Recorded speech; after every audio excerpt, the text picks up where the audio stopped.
Hello everyone, this is Lindsay. I want to welcome you back to my channel, and we have some amazing works of journal art to share with you today from two different artists, Lillian and Connie Harvey. So Lillian Wolfe, she made a few different journals. Let me pull them out here. This one. I had already slipped them away into inventory, thinking I had filmed them, but there was no video on my phone. So these four beauties we're going to look at, and then we'll finish by looking at a few journals from Connie. These are all consigned journals. They're available in my shop. The link is below. So let's get into this. What a beautiful purple color. I love these dangles. So pretty. It's a textured cardstock. Isn't that beautiful? Oh, so lacy. So pretty. Love this purple. It is one signature, and this is a fairy themed. And she has used some digitals from the design box as well as her stash. And we will flip through. So what I've noticed about the journals she sent this time, which I find is clever, and I don't know that I've seen it very often before, is she is alternating between a printed digital on this really pretty ivory cardstock and then a colored paper. So you have beautiful ephemera, and then you have a place to write. Beautiful ephemera, so you can play and you can write, and you can play and you can write. And I think that's really neat, especially if you're doing a daily spread. If you are flipping and you're using this for your spread, you can play on this page and you could write on this page if you wanted to. I think it just gives you something different, something very predictable.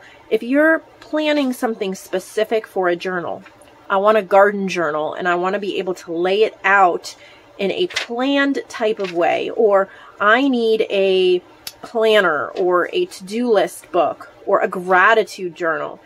You know exactly how it's going to be laid out, and that might help you depending upon what type of journal you're looking for. So this beautiful fairy one is available, and if purple's one of your favorite colors, then this will definitely do it for you. It is gorgeous.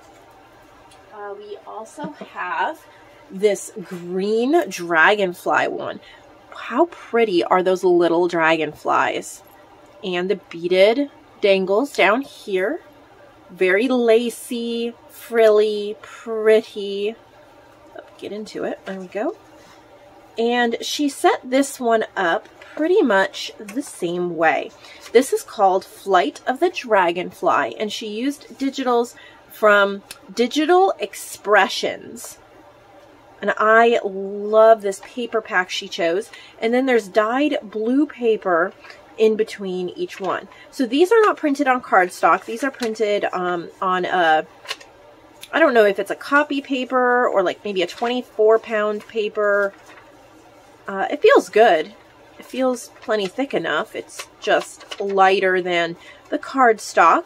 So you have a printed page, and then there's some doilies in here too, which I think really adds to that lacy feminine effect. These pages are beautiful, and I want to go check out that Etsy shop Digital Expressions as soon as I'm done with this video, and make sure that it is favorited. I hope you guys will do the same thing. If you have not, it sounds familiar, so it may be a favorite shop of mine already. However, I don't think that I've purchased anything from them, so I need to peek at that and make sure I have it on my list. So when I'm looking for something, actually, I need to figure out what I'm going to do for my next set of journals. I am definitely in the groove of making 4 journals at a time. I've tried 10, I've tried 6, I've tried, well, I've tried different ones. 4 has been working so well for me. I don't get bored, but I get in the groove enough that I maximize my time. If I try to do 6 journals, I get bored by the time I'm done with the 3rd or 4th journal. But if I only do 1 journal, as soon as I figure out a technique or figure something out, and I could make a bunch more quickly, I'm already done with the journal. So it's just a balance that I've been enjoying. I'm almost done with a set of 4 poppy journals. I'm hoping to be able to film them tomorrow, but if I don't finish them today, it'll either be a bonus Saturday video or you'll see them on Monday most likely. And I need to come up with a new theme. So I might get something from Digital Expressions if it tickles my fancy when I go over there. How pretty is this one? More lace, very girly. You have a sweet pocket on the front. In yesterday's video, I talked about pockets on the front of journals and how you could put a photo. You could use this ephemera inside the journal and you could put a family photo or something on the front tucked into the pocket if you wanted to. So this one, she's used the same page layout formula. I think I put the paper in the back here. This is called Pretty in Pink, and she's used Betty Custom Creations, Happiness in Crafting, and then a Prima paper pad for this journal. And she's laid it out with pink dyed paper. I love this color in between each one. So there's a bunch of digitals, these really pretty pages. I love the script, like the book page, and then the script. It's a really neat way to set it up. Love her little stitching, her cute little pockets. If you definitely are a pink lover, and for some reason, pink is not my favorite color. I don't hate it. I like pink. For some reason, I create so many pink digitals. I don't know what it is about pink. I think it was a very popular color in the public domain. It's very beautiful. It's very girly. Lots goes with pink, especially floral and Victorian and love and Valentine's Day and all that. Roses. Roses are my favorite flower, so I do have to, red roses though, have to give it that. But I create so many things in pink. I know that is popular. This is really pretty seam binding for the closure. This one's pretty in pink. And then the last one she sent is kind of almost a Jane Austen feel to it. Look at how cute that is. I love those white roses. Again, we got beautiful lace for the closure. Try to get into it here. We'll get into this beautiful journal. I'm always fumble with lace. There we go. Victorian age. Look at how pretty. She's used romantic letters and happiness in crafting. You can see there the different digitals. And this one has pink copy paper in between. So it is the same ratio of solid pages to printed pages. And there's a lot of ephemera. Look how pretty that is. Wouldn't you just want to write on that? Huh.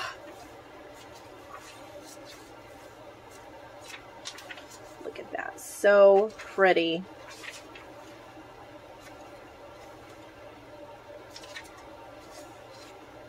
Lots of ephemera. You can also, if you want to, you can take ephemera and you can add it to the plain pages. You can really mix and match.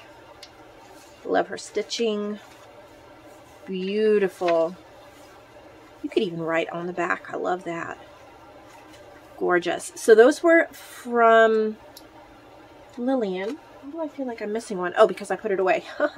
And then there's a couple from Connie Harvey.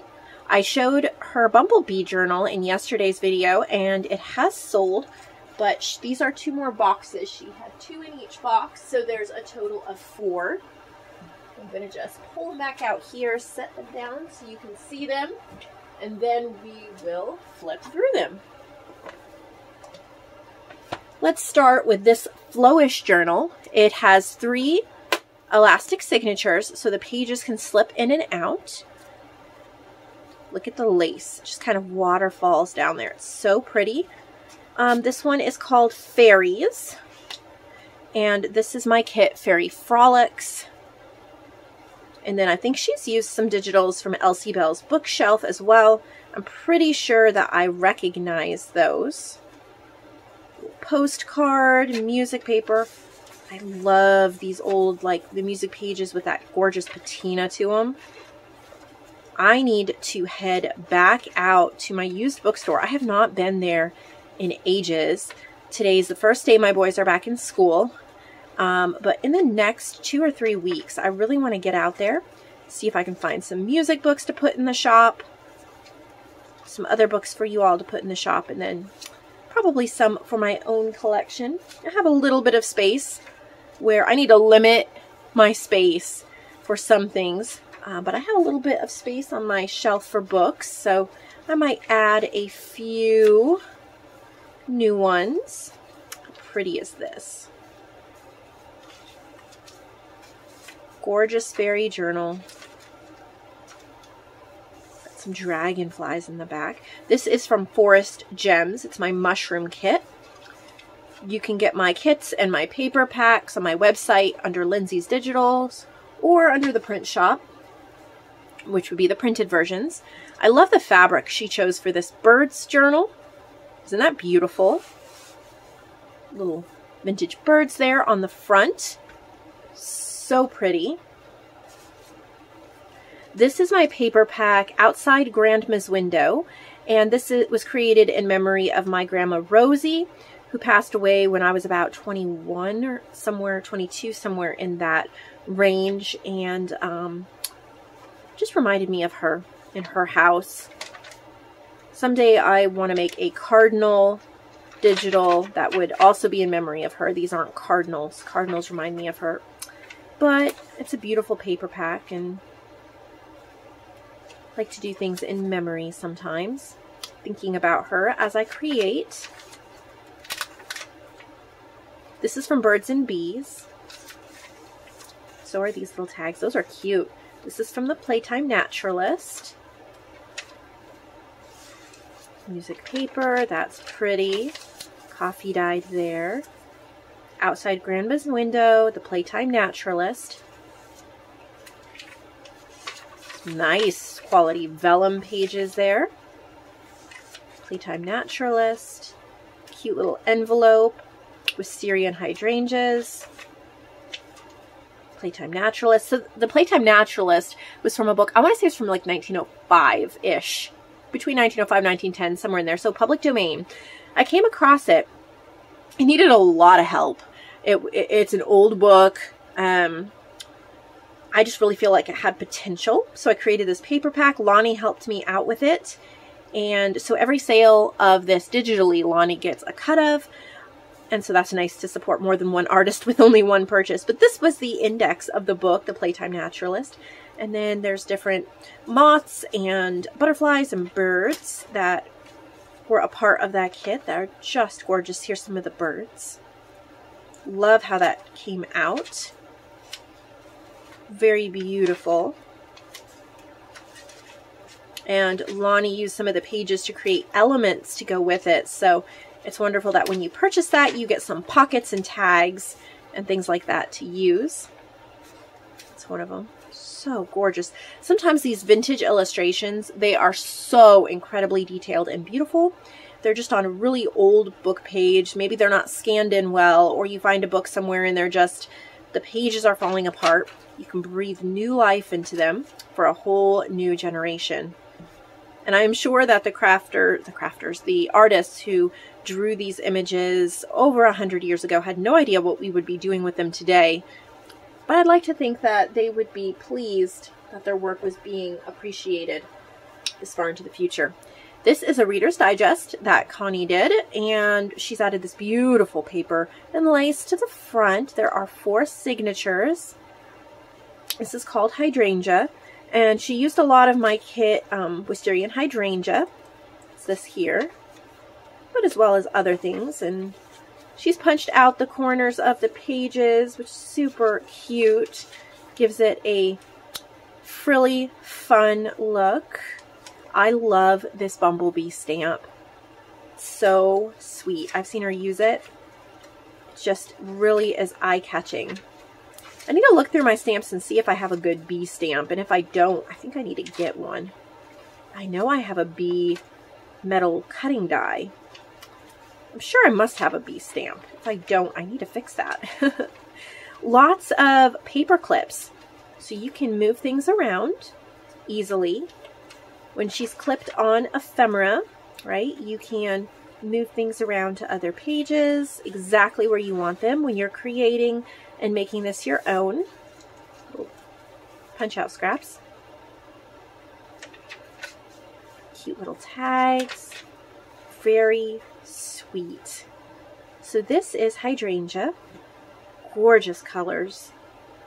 And then we are going to finish up today with Wings of a Butterfly, the last journal that Connie sent for this video. It's a repurposed book cover, really pretty color with these butterflies on the front, very sweet. And I think that this is Elsie Bell's bookshelf. I'm not sure, but that's what it looks like to me. Just lots of different pages from books, coffee dyed, digitals, bright butterflies and flowers. It's a lot of fun. So much fun here.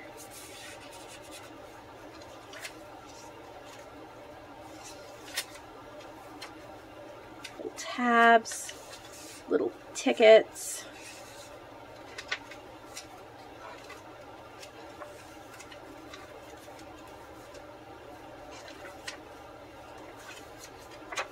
These nice thick pages, those book pages. What a beautiful bookmark. Gorgeous. I'd want to steal this out of the journal and use it in a book. Just, I think it's really cool, and it's nice and thick. You wouldn't lose it in the book. Super cute. Well, I hope that you enjoyed this video. I think that these are just lovely and sweet and so pretty. Hope that if you found anything in this that touched your heart, inspired you, or made you smile, that you will click the thumbs up button and check to see if you're subscribed. If you're not, I would love to have you a part of my YouTube family. You can find the links to everything you should need in the description box below, and I will see all of you next time.